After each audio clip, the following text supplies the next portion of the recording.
la première table ronde a pour sujet la présentation de l'appel à manifestation d'intérêt, donc compétences et métiers d'avenir, évidemment le volet santé numérique, puisqu'on est dans le cadre de la stratégie santé numérique. Donc, on va vous présenter à trois, donc Michel de Guilhem, Mathieu Faure et moi-même, François Coureau, donc les différents volets de ces actions. Et on va commencer par donc la première question qu'on s'est posée avant de construire cette stratégie, bien sûr, c'est le constat, le diagnostic des formations, donc qu'on peut voir sur la diapositive suivante. Donc, le constat à la fois en formation initiale, mais aussi en formation professionnelle continue. Pour la formation initiale, le constat a été relativement facile, puisque vous le savez, les formations, les référentiels de formation des professionnels de santé, de la formation initiale, sont régis par des textes réglementaires. Donc, il a suffi de regarder ces textes et on s'est aperçu que le volet santé numérique, donc tout ce qui est l'apprentissage des compétences pour exercer, pour intégrer le numérique dans les activités professionnelles des professionnels de santé, était relativement peu développé, quelquefois pas développé du tout, et qu'en fait, cette déficit de compétences était en général lié à l'ancienneté des textes. Plus les textes sont anciens, moins évidemment il y a d'adaptation aux nouvelles méthodologies. On a vu également qu'il y avait un déficit de formation pour la formation à la santé numérique d'autres agents de santé intervenant dans le champ. Par exemple, les informaticiens dans le champ de la santé numérique, les juristes, les managers, les responsables de structures de formation, de structures de soins ou de structures dans le secteur du médico-social. Donc, en gros, pour la formation initiale, un déficit important de la formation en santé numérique. Pour la formation professionnelle, le diagnostic a été beaucoup plus difficile à établir, sauf dans le cas du DPC. Et Michel Lenoir-Salfati, qui dirige la NDPC, en dira un mot dans un instant. Mais en dehors du DPC, on a eu beaucoup de mal en fait, à faire un diagnostic de ce qui existait en termes d'offres de formation en santé numérique, parce qu'au niveau national, il n'y a pas d'outils en fait, qui permettent de faire ce type d'inventaire. Donc, on a fait appel à un cabinet, à Capgemini, qui a fait des études de façon donc beaucoup plus ponctuelle en termes en quelque sorte de carottage. Et on est arrivé à avoir une impression générale, là aussi, d'un déficit assez important, à la fois dans l'offre de formation professionnelle, mais aussi dans la demande de formation venant des professionnels de santé. Donc, un double problème. Donc, devant ce constat, on a donc décidé de lancer un certain nombre d'actions avec des objectifs. Et ces actions donc, ont été donc réparties dans 4 axes. Des actions en direction des professionnels de santé et des professionnels du médico-social, des actions en direction donc, des spécialistes, donc numériques, enfin, informaticiens, juristes, etc. Une action en direction donc, des usagers de la santé au sens large. Cette action ne fait pas partie de la MICMA, ce n'est pas une action de formation en termes de formation professionnelle, et puis des actions pour essayer d'accroître l'attractivité de ce secteur. Donc là aussi, cette action est plutôt, enfin il y a un petit aspect qui est à l'intérieur de la MICMA, mais la majorité de l'action n'est pas comprise dans la MICMA. Donc, les actions qui sont donc envisagées dans le cadre de la formation correspondent aux 2 axes 1 et 2. Et je vais très rapidement vous présenter donc les objectifs qui sont ceux de cette stratégie. Le premier objectif, c'est en fait une massification de la formation en santé numérique. C'est donc l'objectif de former, si possible, l'ensemble des professionnels de santé médecins, pharmaciens, paramédicaux, acteurs, agents du secteur médico-social, donc aussi bien au niveau de leur formation initiale que de leur formation professionnelle. Donc, c'est vraiment ça la caractéristique de cet objectif. Et pour cela, trois actions vont être menées en parallèle. Elles sont déjà en partie lancées. La transformation des textes réglementaires qui régissent les formations des professionnels de santé. Donc, c'est en cours. Donc, c'est une action qui est menée par la DGCIP et la DGOS qui ont en charge ces formations au niveau ministériel. Deuxièmement, la construction de l'outil de formation. Et c'est là qu'intervient l'AMI-CMA qui va, en amenant des moyens, permettre à tous les opérateurs de formation, universités, écoles, instituts de formation, de construire l'offre de formation. Et puis, troisième volet, c'est la construction, enfin plutôt la poursuite de la construction d'un outil de certification, d'évaluation et de certification qui est PICS Pro Santé, pardon, dont on va vous présenter les résultats là aussi dans cet après-midi. Le calendrier, ce qu'on souhaite, c'est que les référentiels de formation puissent être modifiés pour la rentrée 2022, et c'est en bonne voie. Et la transformation, la mise en place des formations par les opérateurs de formation pourrait commencer dès la rentrée 2022 pour les institutions, les sites qui sont prêts, et pourrait s'étaler jusqu'à la rentrée 2024 avec l'idée que tout le monde de santé ou du secteur médico-social doit avoir acquis en termes de compétences pour exercer correctement aujourd'hui son métier.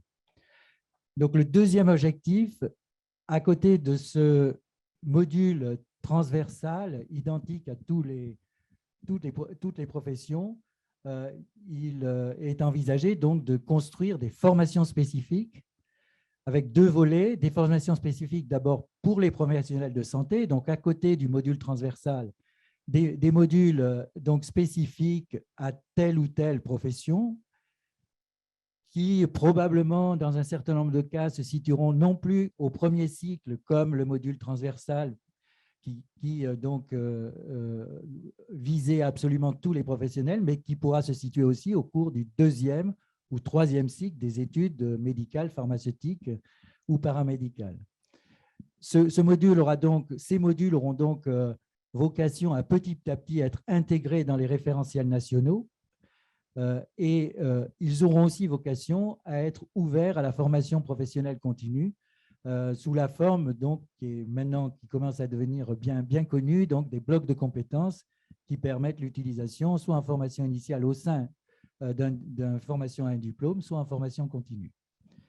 Et puis le deuxième type de formation spécifique, c'est celle qui est dédiée aux professionnels, donc non professionnels de santé, aux agents intervenant dans le champ de la santé.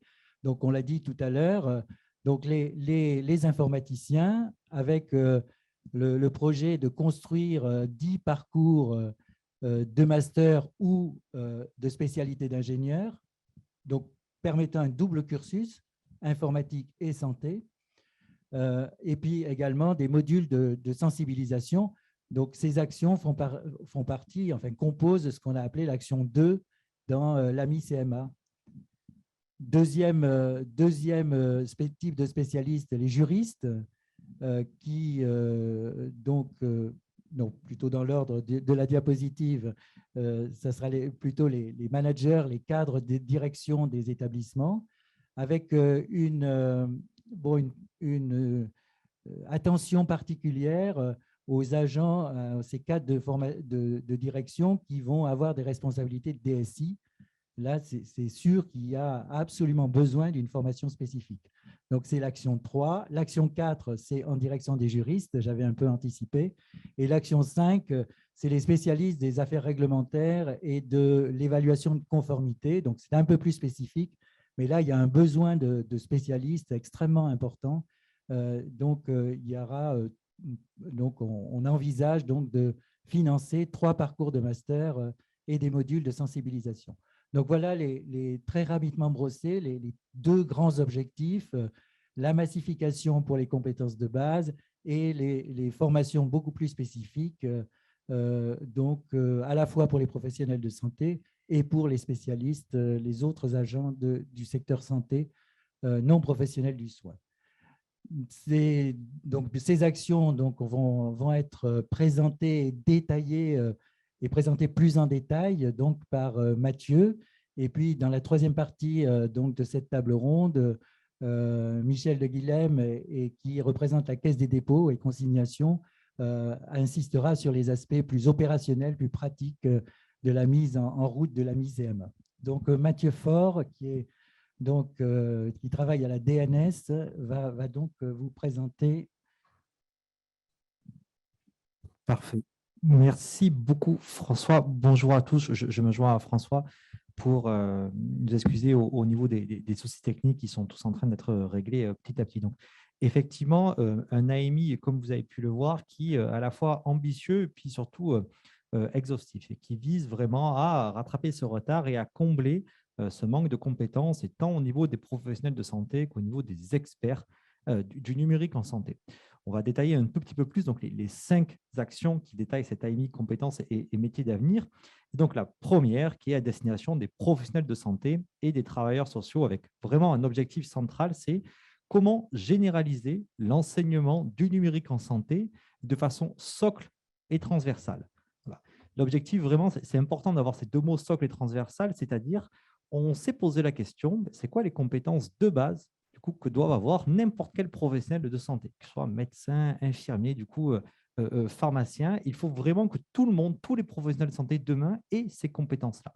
Et donc, transversal, l'idée, c'est qu'ils les partagent tous, donc ils les partagent au moins les compétences, mais voire même, pourquoi pas, les enseignements. Et c'est ce qui vraiment nous a guidés dans la conception de cette action de l'AMI CMA. Et donc, on va tout simplement venir là, financer la mise en place de modules de formation de numérique en santé qui vraisemblablement iront lieu en premier cycle.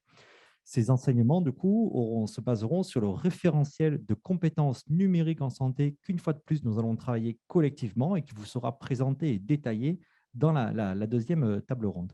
Et donc, vous pouvez voir un objectif qui est quand même assez ambitieux. Donc, on vise la quasi-totalité des étudiants de ces formations-là, à savoir 70 000 à 90 000 étudiants par an. Deuxième objectif, pour aller peut-être plus loin que la généralisation, c'est qu'effectivement, ces compétences socles, c'est vraiment l'indispensable, mais elles ne suffisent pas.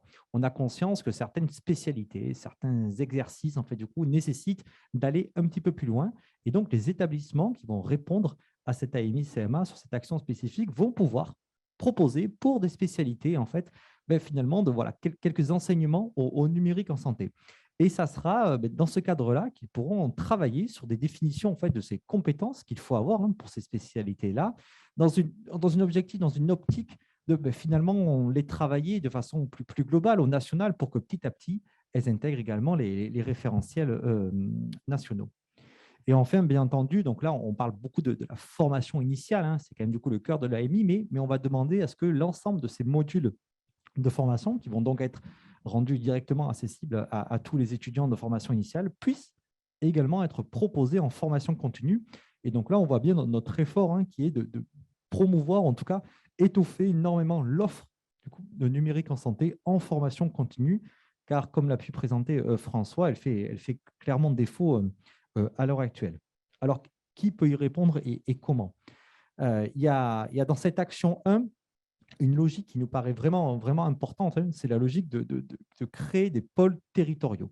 Et donc, nous tenons à ce que cette action 1 soit répondue en consortium avec une université avec secteur santé et les établissements de formation paramédicaux de son secteur, de son territoire, on va dire. L'objectif, ce n'est pas que simplement, les universités y répondent dans leur coin, ou les établissements de formation paramédicaux y répondent dans leur coin, mais on veut vraiment que sur le territoire, des pôles d'excellence numérique en santé naissent petit à petit et puissent y répondre pour, pourquoi pas, partager des ressources, des compétences, voire même des enseignements. Et donc, on a conçu finalement le référentiel de compétences, l'AMI-CMA dans cette version transversale, et on veut à ce que ces réponses également se vivent très concrètement de façon transversale.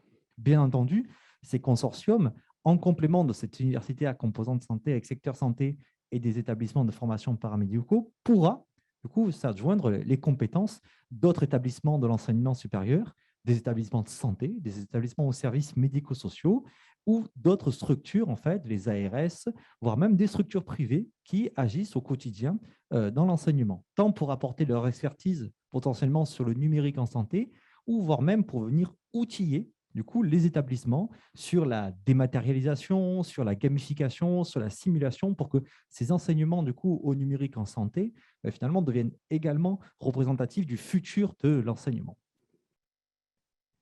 Deuxième action, voilà, du coup, les spécialistes en informatique. On sait que le secteur du coup du numérique est en ascension en fait, et le secteur du coup du numérique en santé d'autant plus. Et donc, on veut vraiment développer du coup une double culture informatique en santé et augmenter le nombre de passerelles qui peut exister entre des établissements de formation informatique et des établissements de santé. Et pour tout cela, déjà créer des nouveaux parcours de santé numérique en fait du coup d'un an, soit dans des masters déjà existants pour ouvrir en fait du coup de nouvelles classes, soit pourquoi pas créer de nouveaux masters. Et nous allons retenir 10 projets pour former à peu près 400 nouveaux étudiants par an au numérique en santé. Donc des masters informatiques ou des écoles d'ingénieurs, des ingénieurs en numérique en santé. Et ceci, donc, ça nous permettrait d'avoir au minimum ces 400 experts au numérique en santé, en plus de ce qui se fait déjà. Il y a déjà des formations qui existent.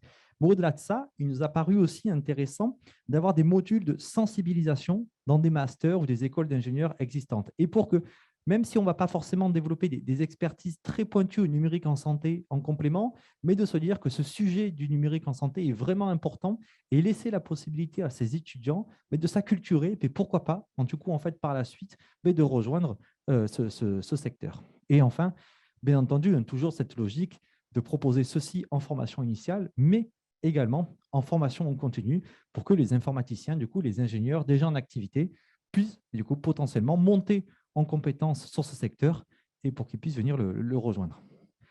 Donc, comment on pourra répondre à cette action-là? Donc, là aussi, nous avons une logique de consortium, finalement, qui est peut-être moins poussée que la première action, mais qui nous attire également. Donc, bien entendu, un établissement de l'enseignement supérieur, que ce soit du coup une université ou une école d'ingénieurs, que nous invitons à, du coup, à se mettre en consortium. Et là également, avec, pourquoi pas, un autre établissement de formation supérieure, une université, en fait, ou un établissement de services médico-sociaux et l'ensemble des acteurs que j'ai déjà pu citer au préalable. Et donc, on voit déjà les jonctions qui peuvent se faire assez rapidement entre les acteurs qui pourraient potentiellement répondre à l'action 1 et celle à l'action 2. Et c'est vraiment aussi ce qui guide du coup tout le champ de cette AMI, c'est d'avoir des réponses le plus transversales possible. L'action 3, du coup assez spécifique, c'est la destination des dirigeants, en fait, que ce soit des directions ou des cadres dirigeants, des structures sanitaires et ou médico-sociales. Action également, là, du coup, en fait, très, très importante parce qu'on sait que c'est ces personnes souvent qui portent la transformation numérique de leur établissement, mais pas que, qui permettent aussi d'accompagner les collaborateurs. On parlait de formation continue, mais on sait très bien que c'est souvent parce que derrière, on a des dirigeants au sein des établissements qui comprennent du coup tout l'intérêt, qui vont permettre à l'ensemble des collaborateurs de ces établissements, derrière, de monter en compétence sur ces sujets-là. Et donc là, ça sera à destination de ces établissements de formation qui spécifiquement, en fait, du coup, ciblent ces formations-là, à savoir de dirigeants et de cadres dirigeants, de nous proposer du coup en fait des cursus où le numérique en santé est important. Bien entendu, une fois de plus, ces établissements qui vont pouvoir y répondre vont du coup, être invités à se mettre en consortium pour aller chercher de l'expertise, tant de l'expertise métier sur ce qu'est le numérique en santé, mais également sur l'accompagnement, l'outillage de ces enseignements. Action 4, les juristes. Et là, on sait que le droit, et notamment le droit concernant le numérique en santé, évolue du coup régulièrement. C'est des sujets qui sont du coup assez pointus. Et une fois de plus, une pénurie d'acteurs dans ce domaine. Et donc, la volonté tout simple, du coup, pour nous, d'accroître la proportion de juristes possédant du coup une culture en santé numérique. Et donc, pour cela, nous allons permettre la création de deux nouveaux parcours de master dédiés au droit du numérique en santé. Et nous attendons à peu près 80 nouveaux étudiants par an sur ce sujet-là. Et bien entendu, une fois de plus, une formation également accessible en formation continue. Et donc là, vous commencez à comprendre la logique. On attend à ce que, bien entendu, les établissements de formation supérieure y répondent, et toujours dans cette logique de consortium pour aller chercher les expériences et les expertises métiers sur ce sujet. Et enfin, dernière action sur les affaires réglementaires et les évaluateurs de conformité. Donc, on pense bien entendu tout ce qui va être lié aux dispositifs médicaux et dispositifs médicaux numériques. Et là, tout simplement, nous souhaitons doubler le nombre de parcours en fait, dédiés dans ce secteur-là. Avec donc 2 actions. Premièrement, 3 nouveaux parcours dédiés aux dispositifs médicaux numériques en santé dans des masters déjà existants, hein, les masters sciences du médicament et les métiers de la santé, ce qui représente à peu près 90 nouveaux étudiants par an, mais également, un peu à l'instar de ce que faisons avec ce que nous souhaitons faire avec les ingénieurs, mais créer du coup, des modules de sensibilisation, tant sur les dispositifs médicaux que sur les aspects réglementaires, et qui pourront être rajoutés dans l'ensemble des masters déjà cités. Et donc, voilà, vous commencez à bien comprendre, ces formations du coup, en fait, initiales, du coup, ces modules de formation devront également être proposés en formation continue. Et donc, les consortiums, une fois de plus, avec un établissement de formation supérieure qui sera du coup invité à se joindre du coup, dans un consortium plus large. Et donc, même si on a pu présenter ces actions de façon en solo, hein, du coup, de façon unique, j'espère que vous voyez bien la cohérence de l'ensemble que nous essayons de créer. Et donc, nous invitons réellement l'ensemble des établissements d'enseignement, du coup, supérieur, ingénieurs, les juristes, les professions réglementaires. Voilà. Je vous remercie. Du coup, je laisse la parole du coup, à Michel de Guilhem qui va peut-être nous présenter plus précisément les aspects, on va dire, techniques liés à l'AMI-CMA. Merci Mathieu. Donc l'AMI-CMA, AMI, appel à manifestation d'intérêt, compétences et métiers d'avenir. Il prévoit globalement 2 grandes étapes. La première, si nécessaire, réaliser des diagnostics. Et dans le cas particulier de la stratégie, on peut considérer que sur l'essentiel de la demande, le besoin est déjà bien identifié, donc vous pourrez déjà proposer des dispositifs de formation, ce qui est le 2e volet de cet appel à manifestation d'intérêt. Donc, les points d'entrée diagnostiques, peut-être plus volontiers dans le cadre de la formation continue concernant la santé numérique, les dispositifs de formation donc, qui sont attendus, qui vont être développés par François et Mathieu. La formation sur l'enveloppe de 2 milliards concerne les 28 stratégies ou priorité France 2030. Ça n'est pas le budget, malheureusement, pour la seule stratégie santé numérique. 2 opérateurs, qui est une caractéristique assez nouvelle dans cette AMI, dont nos collègues de l'Agence nationale de la recherche et la Caisse des dépôts seront les opérateurs. En 2 mots, l'opérateur, qu'est-ce qu'il fait? Il travaille un petit peu en amont avec la stratégie, c'est ce que nous avons fait. Ensuite, nous allons traiter toute la partie intendance de vos demandes, mais peut-être aussi dans le cas particulier de la stratégie santé numérique, de vous accompagner, de vous aider dans la réalisation de votre dossier. Donc, avant dépôt, et donc vous avez là une adresse de consultation qui s'affiche et sur laquelle vous aurez 2 adresses de messagerie auxquelles vous pourrez vous adresser pour poser les questions. Et je ne doute pas que vous arriverez ensuite à trouver le nom des bons interlocuteurs qui vous seront communiqués par les représentants qui sont présents. Concernant les diagnostics, un rappel, donc s'il a été proposé, on a un plafond à 200 000 € pour des études diagnostiques limitées sur des durées de 3 à 6 mois, qui doivent elles aussi être présentées plutôt en consortium. Concernant le dossier de soumission, là nous sommes vraiment dans le cœur du sujet puisqu'il s'agit de proposer des dispositifs de formation.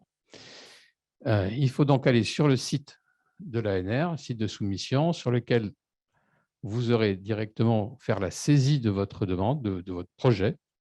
Donc il vous est indiqué 5 pages maximum à partir d'une trame prédéfinie. Il faudra bien sûr absolument indiqué. Alors, j'ai toujours le premier, je passe dans le second, pardon. Donc, sur la partie plan dispositif de formation, la durée de vos projets, 5 ans maximum. La subvention minimale demandée doit être de 1 million pour un taux de subvention maximum de 70%, qui fait que les projets dispositifs de formation devront avoir une assiette de dépenses minimale d'1,4 million à peu près. On vous donne quelques éléments sur la composition des consortiums, mais ça vous a déjà été largement indiqué. Le financement, 70%, les modalités de versement en 3 tranches.